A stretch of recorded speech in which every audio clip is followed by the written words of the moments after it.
Hi guys, in this video I will show you how to disable a screensaver on Windows 11. So let us start. So first of all, you have to open your Settings app. Just click on the search box and type Settings. Here is my Settings app, so just click on it to open it. Let me click on it. You can see it's opened. After that, you have to click on Personalization,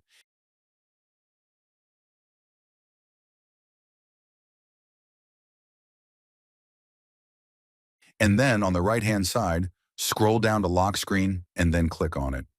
Next, scroll down to the Related Settings section.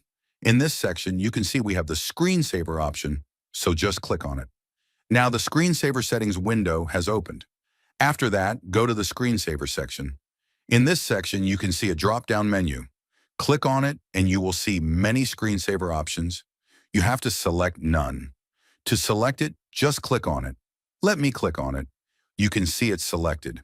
After that, click on the Apply button and then click on the OK button. It's now done, guys. After that, you can close your Settings app. Let me close it. That's it. In this way, you can easily disable the screensaver on Windows 11.